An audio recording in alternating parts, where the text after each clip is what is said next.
নমস্কার বন্ধুরা, একটা নতুন রেসিপি নিয়ে এলাম। আরে আমার ছেলেমেয়েরা কদিন ধরে বায়না করছে চিকেন খাবো চিকেন খাবো, কিন্তু চিকেনের ওই কষা আর ঝোল করো না প্লিজ। এই একই কথা। তাহলে একটু অন্য কিছু বানিয়ে দেখা যাক। যাই না ভাবা থলিটা নিয়ে গেলাম বাজারে। বাজার থেকে একটু চিকেন নিয়ে এলাম, বোনলেস। নিয়ে এসে তাকে একটু আদা রসুন পেঁয়াজ দিয়ে নুন দিয়ে ম্যারিনেট করে রাখলাম। রাখার কিছুক্ষণ পর ময়দা দিয়ে কোট করে নিলাম। এই 10-15 মিনিট রেখেছিলাম। রাখার পর চলো কড়াটা বসিয়ে দিলাম, দিয়ে তেলটা যাই না গরম হওয়া টপাটপ চিকেনগুলো দিয়ে ফ্রাই করে তুলে রাখলাম। তুলে রাখার পর আদা রসুন দিলাম, আদা দিইনি, রসুন দিয়েছি 1 চামচ, আর কাঁচা লঙ্কা দিলাম। যাই একটু ভাজা হয়ে গেল অমনি ওতে 1 চামচ ময়দা অ্যাড করে দিলাম। ময়দাটা একটু ভাজা ভাজা করে নিলাম, নিয়ে জল দিয়ে দিলাম। তা ভাবলাম একটু ময়দাটা তো কম লাগছে, আর একটু ওতে অ্যাড করলাম, করে আর একটু জল দিলাম, দিয়ে বেশ একটা ভালো গ্রেভি বানানোর প্রসেস তৈরি করলাম। ব্যাস তাতে একটু নুন দিলাম, নুন দিয়ে মিক্সড হার্ব দিলাম। মিক্সড হার্ব না থাকলে আপনারা অরিগ্যানো দিতে পারেন, এটা ফ্লেভারটা টেস্টটা বেশ ভালো আসবে। বাস ভালো করে ফুটতে দেওয়ার আগে একটু চেকে দেখে নিলাম সব ঠিকঠাক আছে কিনা। না দেখলাম ঠিকঠাক আছে, কিন্তু 2-4টে চিনির দানা দেয়াই যেতে পারে, তবে স্বাদটা বেশ ভালো হবে বলে তাই অ্যাড করে দিলাম। দেওয়ার পর ভালো করে নেড়ে নিলাম, নেড়ে এবার ফুটতে দিলাম।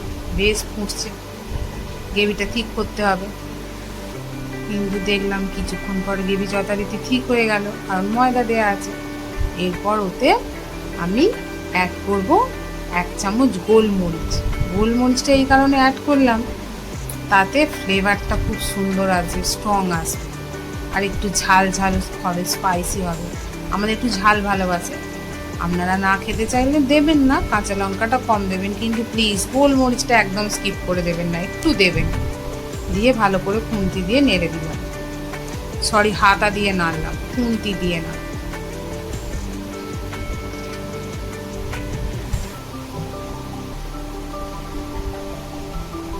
এরপর ওতে সেই ভাজা চিকেনগুলো দিয়ে দিলাম।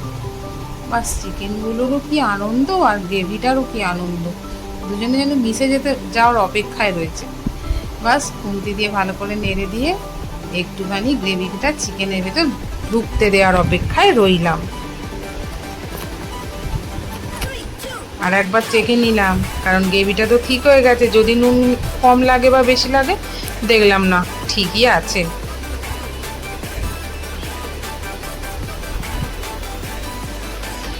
এরপর ওতে 1 চামচ বাটার দিয়ে দিলাম। বাটারটা দিয়ে বেশ ভালো করে চিকেনের সাথে নেড়ে দিলাম। বাটারটা বেশ গলে আসবে, আর বাটারটা গরমে পড়া মানে সে আর কতক্ষণ, সে তো খুব গলে মিশে গেল। যাই না মিশে গেল অমনি একটা ক্রিমি, একটা গ্লেজি ভাব এসে গেল আমার চিকেনের রেসিপিতে। বাস ভালো করে বাটারটা ওতে মিশিয়ে নিলাম,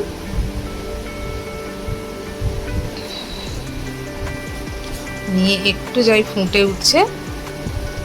আপনারা এই সময় একদম কাইটা মেরে নিতে পারেন যদি স্টার্টার হিসাবে করতে চান। এই যে লেবুর রস একটু ছড়িয়ে দিলাম, দিয়েই গ্যাসটা কিন্তু বেশিক্ষণ জ্বালিয়ে রাখলে হবে না, খুন্তিটা একটু নেড়েই গ্যাসটা বন্ধ করে দিতে হবে, নাহলে যদি তেতো হয়ে যায়।